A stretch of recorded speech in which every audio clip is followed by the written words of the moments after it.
Horovax TV'den herkese tekrar merhaba. Bugün çok eğlenceli bir saatle karşınızdayız. Nedir bu modelimiz? Tissot PRX Dijital. Tissot PRX Dijital. Ya bu PRX hayatımıza girdiğinden beri sürekli gündemimizde bir türlü çıkmak bilmiyor ama ben bundan dolayı çok mutluyum. Kesinlikle Sence katılıyorum. gerek var mıydı böyle bir saate?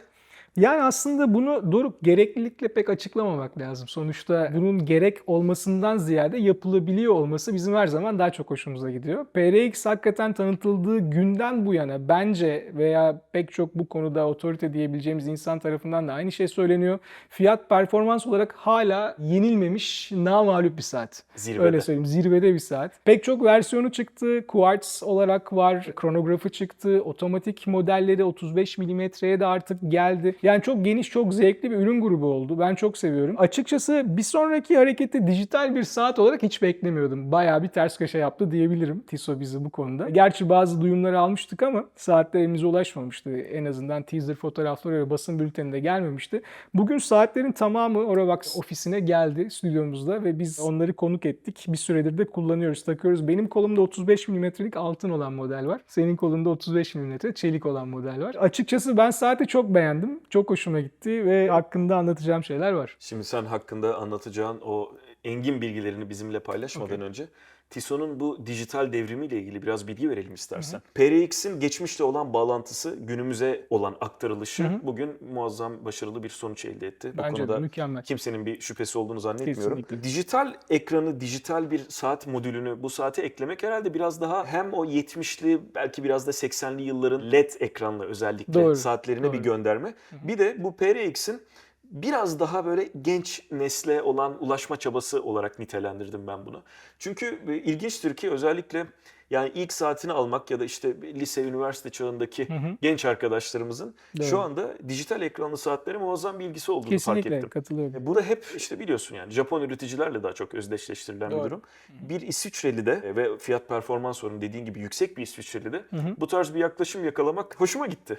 Kesinlikle. Aynı şekilde düşünüyorum. Şimdi ilginç bir detay var. İkimiz de kolumuzda 35 milimlik modeli taktık Evet. ki PRX hayatına 40 milim olarak başlamıştı. Doğru. Hatta hep böyle bir takım eleştiriler vardı ya. Çapı biraz daha küçük olsaydı diye. Sonra Biraz da. alın size 35'i çıkardı. Şimdi de diyoruz ki ya çapı biraz daha büyük olsaydı. Büyük olsaydı. Evet, Lütfen aynen öyle. buradan sesimizi duyun. Şöyle bir 37-38 milimlik PRX gerçekten yer yerinden oynar. Öyle bir model Güzel çıkarsa. olabilir kesinlikle. Neyse biz modelimize geri dönelim o zaman. Aslında bahsettiğin dijital ya da quartz devrimini zaten genelde saate meraklı olan hemen hemen herkes biliyor.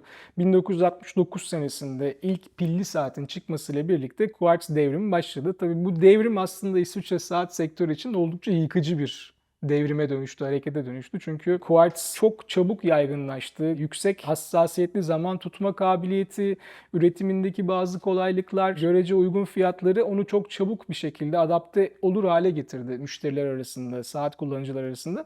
Bu da tabii İsviçre saat sektörüne bayağı zor zamanlar yaşattı. Onu bir kenara bırakalım. Tissot'un aslında dijital saatlerle olan ilk başlangıcı 1972 senesinde Baselworld fuarında tanıttığı ve Bertone tarafından çizilen dijital bir modelle başlıyor. Bu Tissot Stratos ismini taşıyan model gerçekten çok ilginç, çok deneysel bir model o dönem ve bir prototip olarak kalıyor aslında. Daha sonra Tissot Formula 1 pistlerinden hatırladığımız Lotus takımına sponsor olduğu için onun anısına bazı dijital modeller üretiyor. 1986'da Two Timer diye yine bir dijital modeli var. İsmiyle müsemma iki farklı zaman dilimini gösterebiliyor. 1990'lara geldiğimizde Viatek diye bir model var. Yine oldukça inovatif, yenilikçi bir model ve tabii 1990'ların sonlarına doğru hemen hepimizin bildiği, birçoğumuzun alıp kullandığı Tissot T-Touch var ki aslında dokunmatik ekranlı dijital bir saat bir hayli devrimseldi.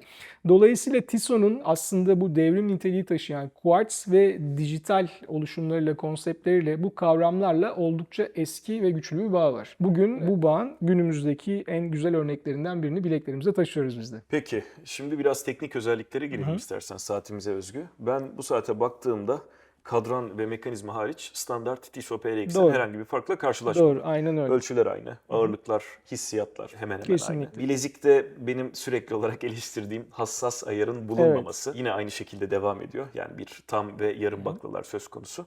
Ama özellikle 35 milimi kolumda çok rahat hissettim. Çok severek kullanıyorum. Hissiyat olarak 40 milime göre daha başarılı buluyorum. Şu anda içinde dijital bir saat olduğu için elektronik bir modül söz konusu. Zamanımız var, ikinci zamanımız var, Doğru. kronograf var, geri sayım sayıcı var, işte split seconds dediğimiz istediğimiz tur zamanı Evet. ölçebilen bir ayarımız daha var. Alarmımız var. Bu arada aslında dijital saatlerle ilgili eklemek istediğim ufak da bir detay var. Bunların birbirinden ayrıldığı bir nokta var aslında bakacak olursan.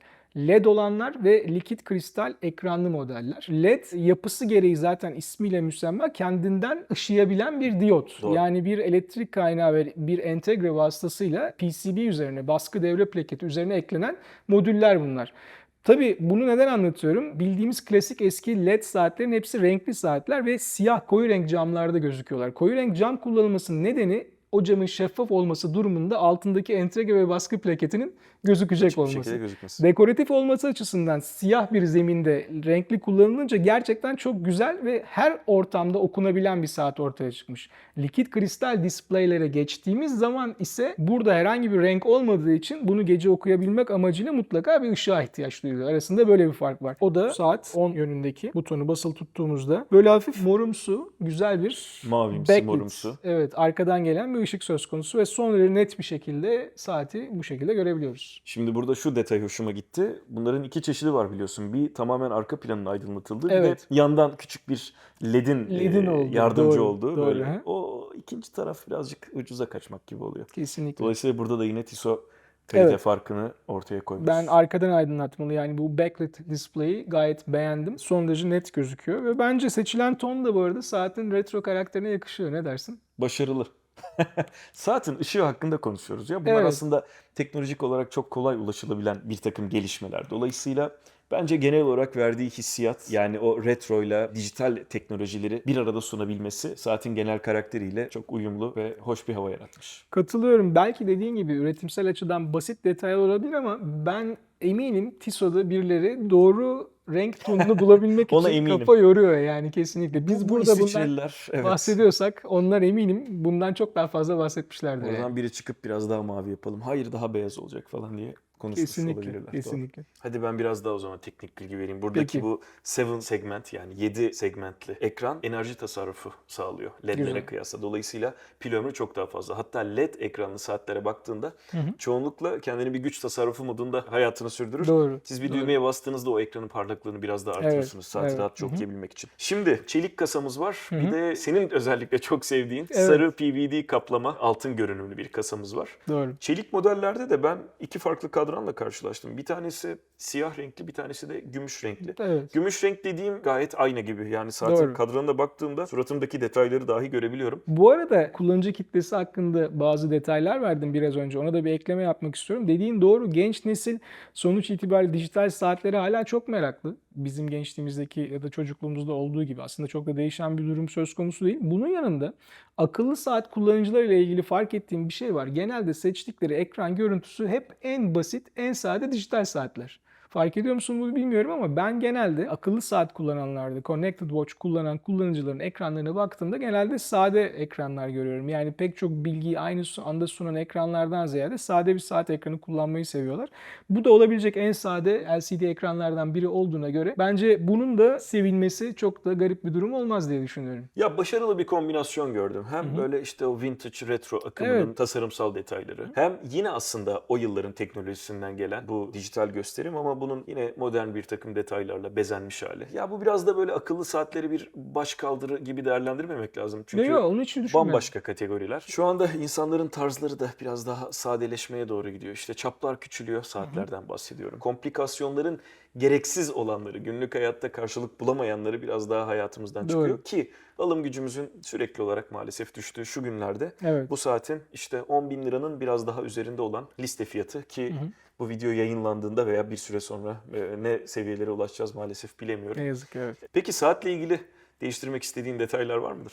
Saatle ilgili değiştirmek istediğim pek bir detay yok aslında. Sonuç itibariyle ben aslında gayet beğendim. Yani 35 mm ve 40 mm arasında bir kasa boyutundan zaten O bahsettiğimden her PRX'e zaman özgü zaten bahsediyoruz. eleştirimiz direkt. PRX'e özgü.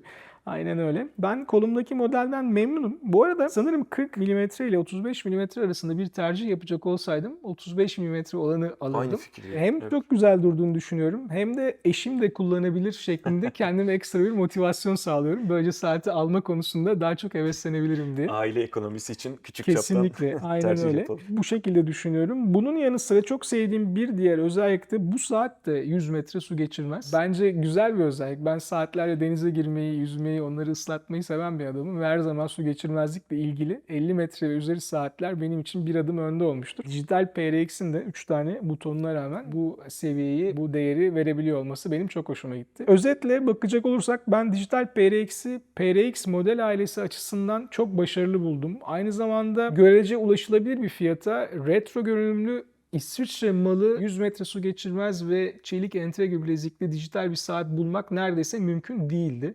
Bir örneği yoktu yani. Tissot PRX Dijital'in de bu konuda bir ilk olduğunu düşünüyorum. Zaten model ailesinin fiyat performans konusunda artık DNA'sına işlemiş müthiş bir gücü var. Ben bu gücü Tissot PRX Dijital'de de görebiliyorum ve gerçekten başarılı olacağını düşünüyorum. Dijital bir saat istiyorum. Pilli Evet. bir model istiyorum.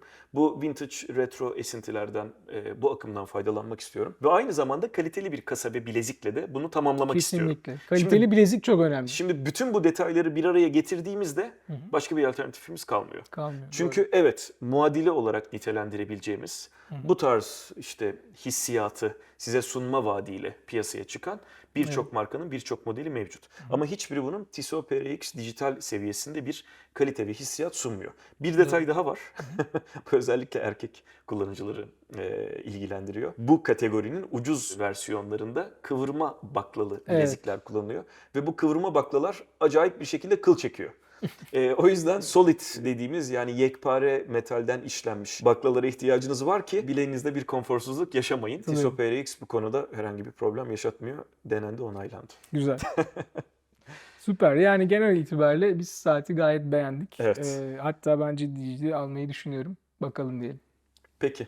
Teşekkür ediyorum Ben yorumların teşekkür için. ederim. Doruk. Umarım seyircilerimiz de bizimle benzer düşüncelerdedir veya yorumlarda onların farklı fikirleriyle de buluşma şansı yakalarız. Öyle. Swatch gruba da bize verdikleri destek için teşekkür Kesinlikle. ediyoruz. Tissot'daki arkadaşlarımıza çok teşekkür ediyoruz. Bir sonraki inceleme videomuzda görüşmek üzere. Hoşça kalın.